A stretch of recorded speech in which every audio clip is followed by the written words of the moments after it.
And actor Corey Haim was found dead this morning. Breaking news from Los Angeles, where 80s teen heartthrob Corey Haim has died. The 38-year-old was rushed to a Burbank hospital overnight. In his mother's apartment March 10th.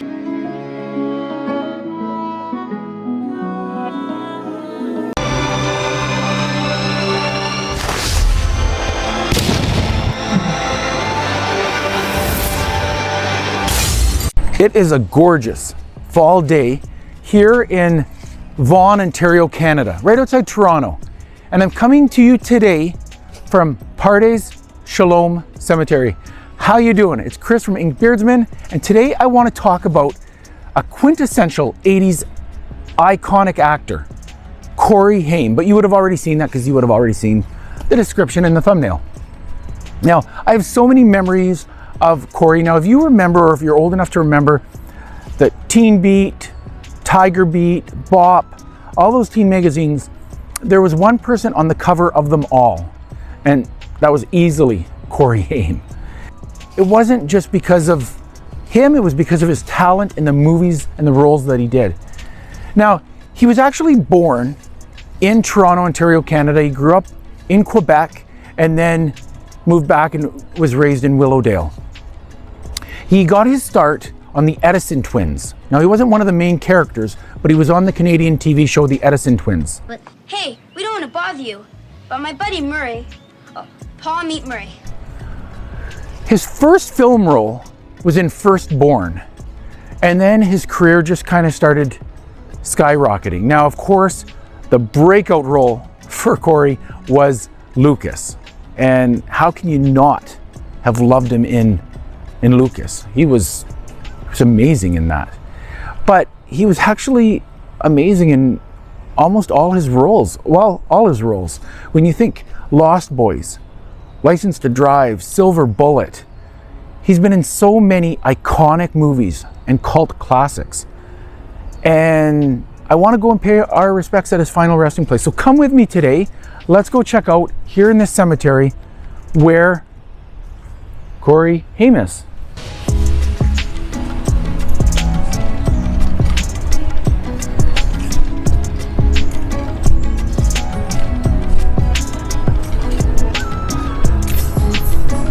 This is a very, very large cemetery, and we're just north of Toronto. But at the very, very back is where Corey is. And it's actually really, really peaceful back here.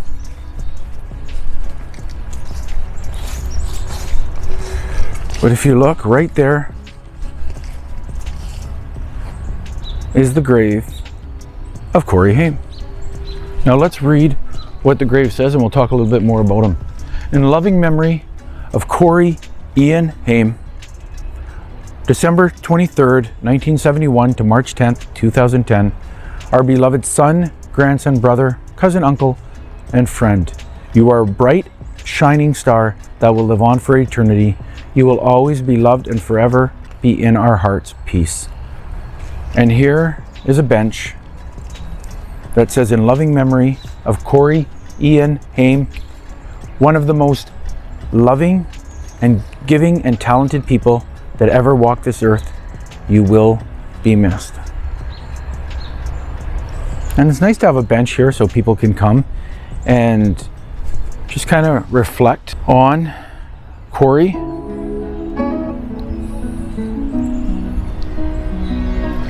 Now, Haim really began getting noticed, well, right after actually his first role, but in 1985 he appeared in supporting roles in Secret Admirer and Murphy's Romance. And then that same year he had a leading role in Silver Bullet. Just so many great roles. Now, he earned his first Young Artist Award for A Time to Live, in which he played Liza Minnelli's dying son. Okay, my not-so-little friend. Now you come sit in my lap. Now, at the time, his father was also his manager, and he was offered a role in The Mosquito Coast, and they turned it down, and another young actor who's gone too soon ended up taking that role, River Phoenix. But Corey had no shortage of roles. He had a lot of roles coming to him. And then remember me telling you that his breakout role was in Lucas? Well, it definitely was. The coming of age story, First Love. And he turned 14 on that set in Chicago. And then after that, it was just one great movie after another. Now, when he had his kind of comeback, now he had a substance abuse problem, and it's not a big secret. He openly talked about his demons and overcoming that. He reunited with Corey Feldman on The Two Coreys. Now I remember, I don't know if you've ever seen that series, but he lived in like a loft, like a house. That's up on View Site Drive in Los Angeles, and you have to drive far up into the hills to get to it. And I was there last year. It's changed a little bit, but it's still there. Also, he lived in Burbank at the Oakwoods Apartments with his mom. Now his mom, Judy, had been battling breast cancer. And she's talked openly about this in interviews, so it's nothing private of the family. Now, she went downstairs to play Frisbee with Corey. Corey wasn't feeling well, and she ended up calling 911 on March 10th. Now, just after 2:15 a.m., he was taken to a hospital in Burbank, and just after 2:15 a.m., he was pronounced dead. He was only 38 years old, so young. Friends say Corey Haim had the flu and a high fever in the hours before his death. He was caring for his cancer-stricken mother, Judy, in this Burbank apartment when he collapsed. I don't think this was a suicide. And I don't think it was an intentional overdose.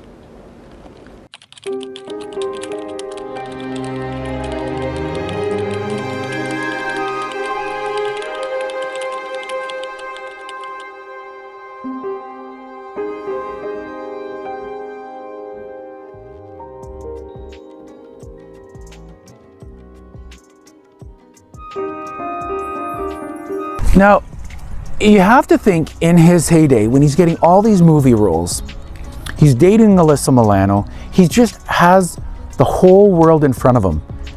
I think every girl probably wanted to date him. Every young kid, boy, wanted to be him. He just had such a talent and charisma about him that really came through in his roles. You can hear the birds chirping out here. It is definitely very peaceful.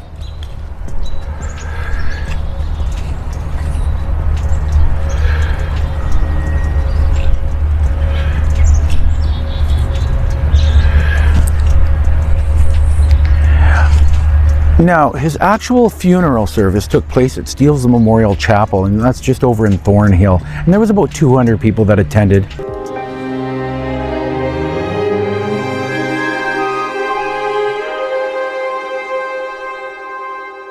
But to come here and pay my respects at his final resting place is just really surreal. One that I've wanted to do for a long time. Like, I spend a lot of time in cemeteries and mausoleums, but this was one I really wanted to do for a long time, just because I have so many memories of Haim throughout the years, and just always, I don't know, felt like a kinship.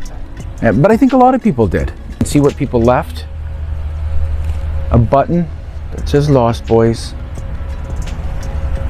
coins, and of course rocks. That one says Mark and Mom, Sharon, Pennsylvania, Lost Boys, Watchers, Silver Bullet, License to Drive. People clearly come here. We love you, Corey. But here it is right here. This is the final resting place of Corey Ian Haim, Haimster, 222. I am so glad I was able to come and pay our respects today. I think that it means something to me. Hit that like button and subscribe below. Let's go on more adventures together. I thank you for joining me on this journey today to talk about Corey, remember some of his movies, and just keep his memory alive. I always like to say life is like a book, and I want to read it with you. So until next time, guys, from rainy, wet, Toronto, Ontario, Vaughan, Ontario, Canada, peace.